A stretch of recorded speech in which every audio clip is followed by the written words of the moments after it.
And so the emperor was very busy with the internal rebellion, with a very and being very busy with the rebellion. There's something else that came along, and which is the foreigners came back. Why did the foreigners come back? And that's interesting because in 1842, China and Britain signed the Treaty of Nanjing that ceded Hong Kong and everything. And then with serious events, China continued to sign treaties with other countries. One was France and the other one was America.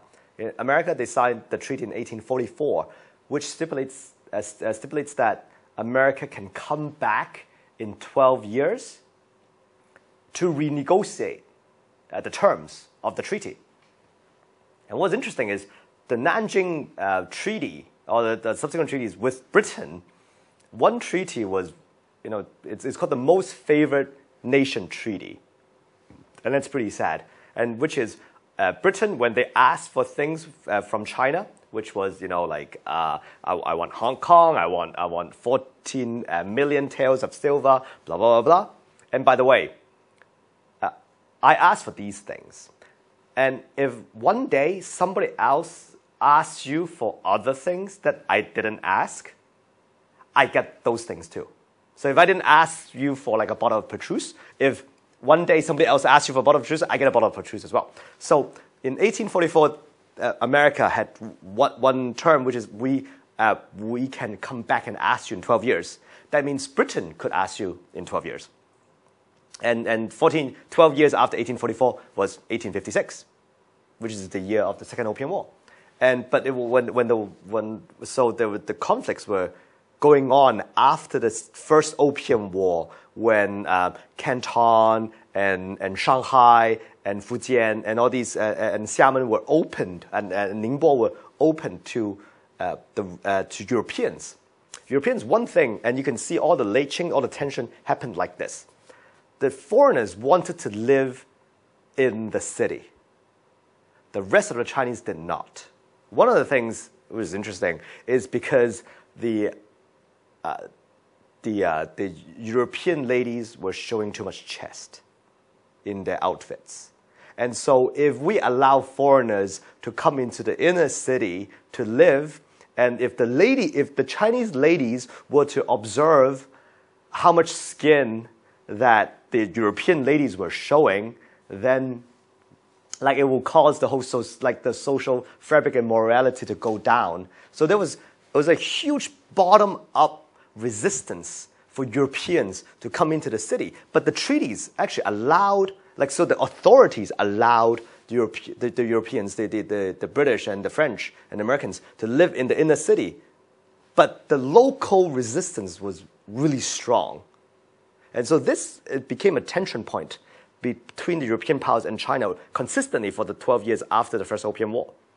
And so when that happened, and with the renewal of the treaty was coming up, you started to have incidents that caused conflicts. One of them is the Arrow incident. And actually, the Second Opium War is also known as the Arrow War, which is there was a ship that was registered in Hong Kong, which means that it was registered within of the British government, that had smugglers and pirates on board. The Chinese authorities had information that there were actually smugglers and pirates on board. So they took people, they arrested people on board. And then now what's interesting, history is very interesting because there are always two sides of the story. Just like a car accident, there's always two sides of the story.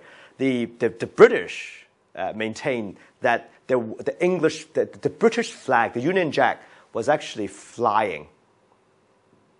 It was actually up on board. So when you arrested people from a ship that was registered with the British flag flying, then you've insulted the flag. You've insulted the empire. The Chinese said, we didn't see the flag.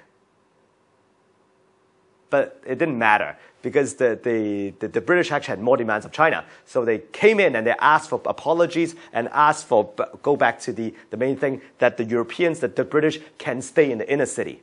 At the time, and this is interesting, and it actually an illustration of the intellectuals and also the officials of China at the time.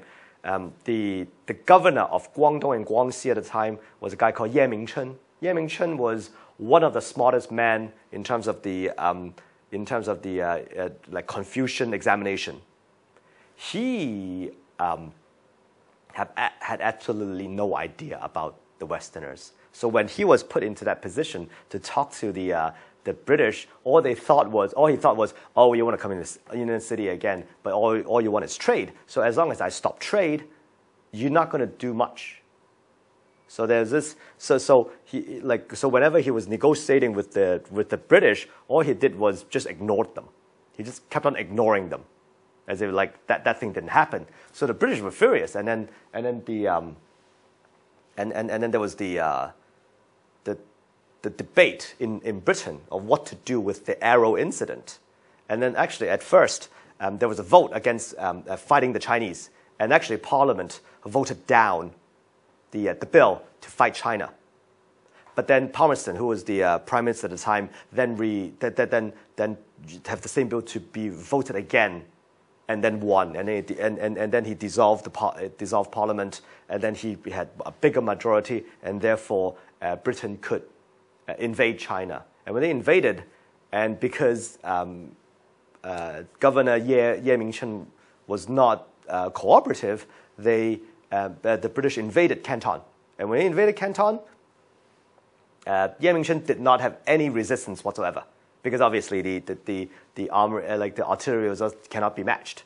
What Ye Mingchen did was he actually worshipped Lü Dongbin, which is a local Chinese god, and trying to use, because they all thought that the European technology is only a kind of voodoo. So if I use our own voodoo to fight your voodoo, we're going to win. So like, okay, if your voodoo is like, guns that are really accurate and cannons which explode in your face, then I'm going to use like, our stuff, which is like the local god. And so he was worshipping the local god when the British army came and invaded Guangdong. They kidnapped him. They took him as hostage, and then and you can see. And again, this is an illustration of the intellectual. He was one of the most intellectual people in China at the time, and you can see from this story that how low of a level he was in. He was actually very happy that he was actually getting caught. He was like, you know what? I'm going to see the Queen of England, and I'm going to tell her what Confucius said, and what she was doing to us is wrong. And then he was taken, and then he landed, and it was like, oh, it's interesting because these guys don't look like these guys. As in, how come these guys are a lot darker than these guys? He was actually taken to Calcutta, and in Calcutta, he basically didn't do anything and starved himself to death. And so therefore, when the history, when they say he was this sixth did not governor. He did not fight, he did not defend, he did not make peace. He did not surrender, he did not run away, and he didn't kill himself. So basically he didn't do anything. And so that was the beginning of the conflict. And obviously, because during that time, Britain was a little bit busy with the 1857 rebellion in India. So after that, so the military campaign against China was it was ready, and also at the same time, it was because the second opium was about Britain and France fighting the Chinese. The French were also offended by China, because actually in the treaty after the first Opium War that the French signed with China, the French actually had one clause, which is, and it was very important for Catholic countries, right? Which is allowing priests and missionaries to spread Christianity around the coast. So this is very, actually, you think about it, from 1860 to 1900, in the 40 years' time, there were 811 conflicts between Christians and Christian-related and local population. So the spreading of Christianity in the late Qing Dynasty is one of the major topics of conflict between European powers and China. And so there was this guy, this priest, Auguste Chapdelaine. He actually was spreading Christianity in Guangxi, which was not allowed by the treaty. So the local authorities killed him. And as European countries, especially in the 19th century, you could offend anybody, but offending the church is something else. So the French were furious. Of all people you kill, why would you kill a missionary? And so they wanted to fight war against China as well.